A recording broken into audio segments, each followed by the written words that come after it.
Is that fair?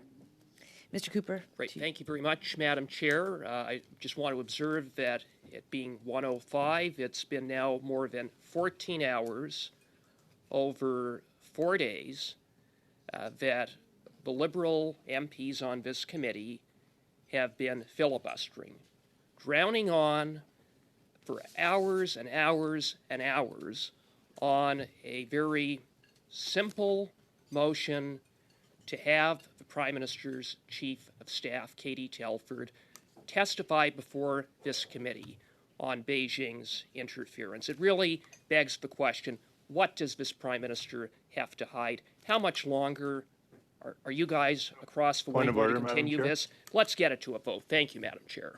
Point of order. Point of Mr. Turnbull.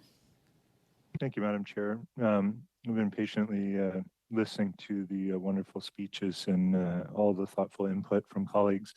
I just wanted to ask for clarifications as to the relevance of the last comment made by Mr. Cooper. I believe that we're actually debating the amendment and not the original motion, which he didn't refer to the amendment at all, which doesn't include Ms. Telford or anybody else that he referenced. So I just wanted to ask for clarification on relevance.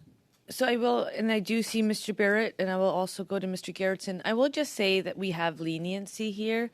You know, we've just listened from Mr. Long, we've heard from others, and there is some leniency. And so as long as we're coming back to the purpose of it, I do think it's important that we provide that leniency. Mr. Barrett.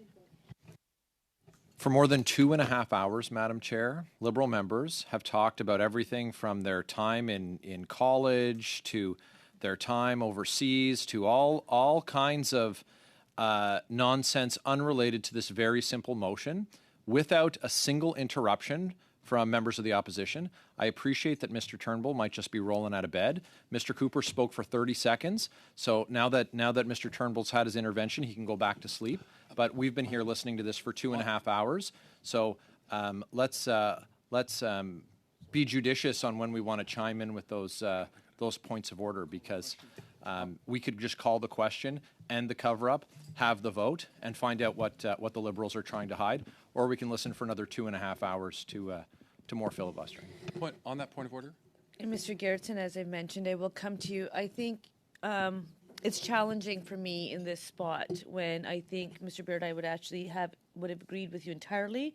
But I think sometimes when it comes to just the extra commentary, it's not necessary. And I say that to everyone equally. So I would just say when it comes to relevance, I think we've all demonstrated leniency. I do agree that we should be judicious with the points of order and that it's important that members get to speak. Mr.